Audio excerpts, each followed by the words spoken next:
My shirt ripped, my elbow was bleeding. Like I was like, it was a pretty serious injury, but I was trying to pretend like it didn't hurt at all. Hi Glamour, I'm Nina Dobrev, and today I will be breaking down some of my iconic looks from film and television. Degrassi, The Next Generation. This was one of my first roles ever. I think I was 14 when I auditioned for the show. Me in the split position is my character Mia's audition for the Degrassi cheerleading team. And it was also my audition to be on Degrassi. And I was so nervous, both in the audition and when we were filming the actual scene on set. It was one of my first jobs. I didn't know what I was doing. I didn't know what a mark was. My style definitely progressed from the beginning of the show. Towards the end of the show, my character becomes a fashion model.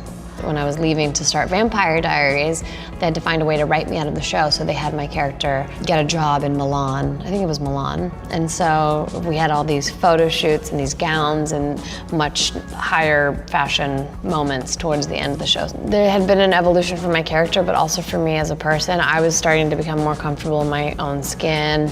I'd been on set now for a few years, and it was fun to put on all of these nicer outfits that were a little bit more fashion-y.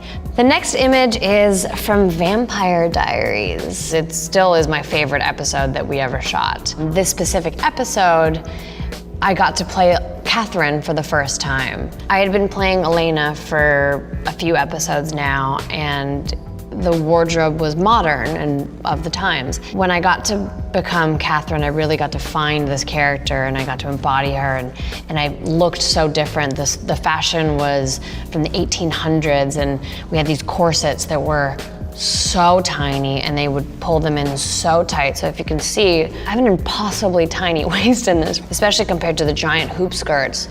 There's like a ribbed giant, it's like a cage almost, that they strap to you and it creates this huge shape.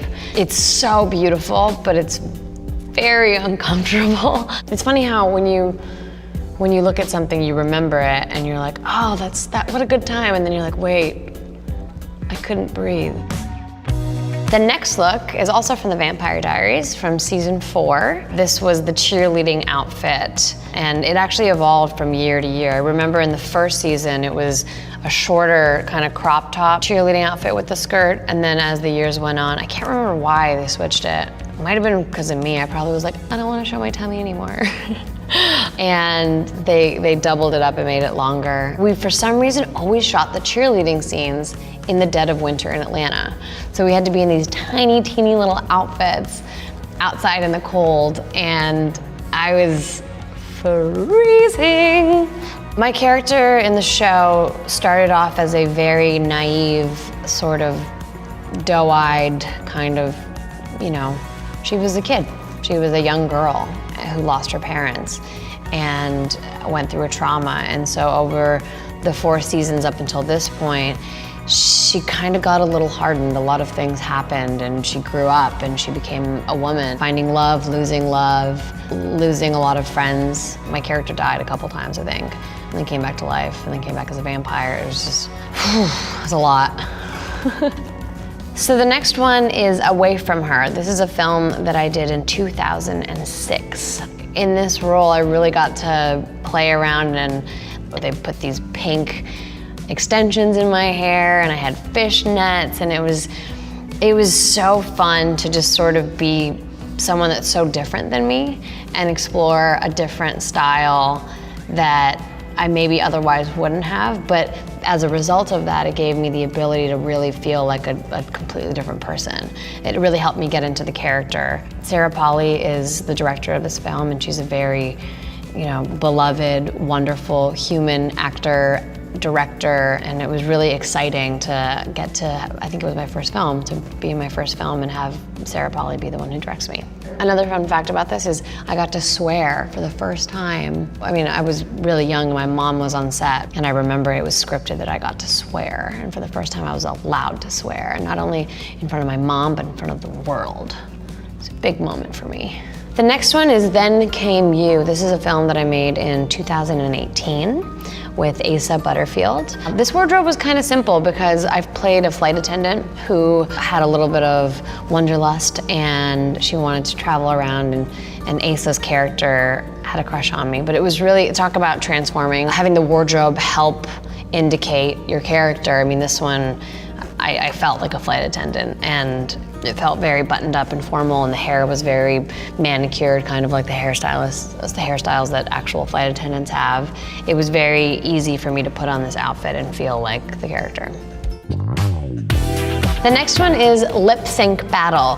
That one was fun. It was so last minute. I remember finding out a day or two before they wanted me to do it, because I think somebody dropped out, so they're like, do you want to come? It's last minute. I was like, okay, sure. Because I was doing it against Tim Tebow, who's a football player, they had me do a song and have the wardrobe be football related, which is why we had the jersey and the pants, which I was surprised were decently comfortable, actually. Unfortunately, I lost. I did not win, which is a bummer. Maybe I'll go back and we'll have a rematch and we'll see if Tim wins next time when I have a little more time to prepare. The next look is XXX, The Return of Xander Cage. That was really fun because I've always wanted to be in an action movie. The irony was that I played the geeky girl that was like a tech nerd, so I didn't have any action scenes. So I pitched this idea to add a scene at the end of the film. We added a bit where she was gonna die unless she took it into her own hands, and I grabbed a gun and had this big hero moment, was about to be a badass, but then I trip and fall because it's in character for me to be clumsy, and then accidentally end up shooting a bunch of people as a result of it. Oh my God, this is f***ing awesome! The fashion in this movie, we wanted her to have more of a sophisticated sort of like chic and yet covered up kind of energy. I think that was a Burberry jacket that I'm wearing in the photo with Vin here. They were still kind of muted in blacks and whites and grays and sort of understated fashion, but at the same time, really good materials, really high quality products, and comfortable. Oh, actually I just thought of something. Crazy story. On the day that this photo was taken, it was one of our last days of shooting, and as a wrap gift, Vin Diesel got us all these crazy gifts that were so cool and fun. I got some sort of a bike, and I was so excited. It had XXX engraved in the bike, and it had my name engraved in the bike. I was just so in awe. So right in that moment, right before we shot this scene, I got on the bike and I went to ride it around the set so that he'd see me riding. And like an idiot, for some reason, took a turn really fast so that I could flex my talents on a bike, but karma bit me in the bum, and I flew off the bike because it slid across, in front of the whole crew, mind you. 150 people saw me eat right in front of them, and I was fully only doing this for Vin to see it, and I didn't realize that Vin wasn't even there. It was a stunt double who looked exactly like him was on set.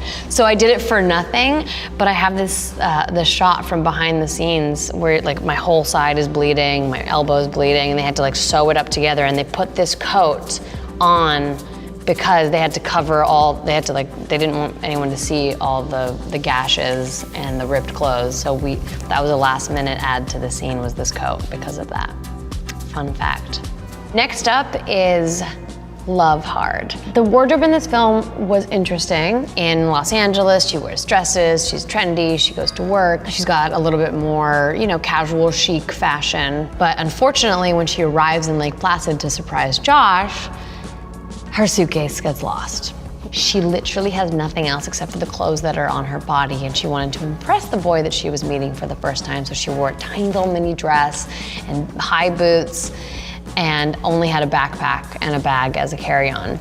For most of the film, Natalie wears clothes from Lake Placid from the store that Josh works at. So they're kind of graphic tees, baggy pants, overalls, beanies, scarves, puffy jackets, or Josh's clothes. I thought that was really cool, especially for the journey of my character, to show the exterior is just a facade.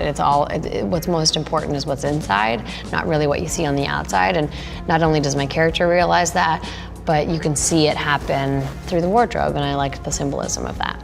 So Netflix is probably gonna kill me for telling you guys this, but there's a scene with Darren Burnett's character where we are in the woods right before we go bobsledding, and I'm wearing a vest. And then there's another scene when I'm with Jimmy's character, and we're at the old folks home, and I'm also wearing a vest. The fun fact is, I'm wearing the same vest in both scenes, but I think in post-production, when they watched the movie, somebody decided that they didn't like that I was wearing the vest twice. God forbid I wear the same outfit twice in a movie. So they changed the color of the vest. Shh, don't tell anyone. It's our little secret. Thank you so much, Glamour. It was really fun revisiting some of these looks and going down memory lane with you. See you next time.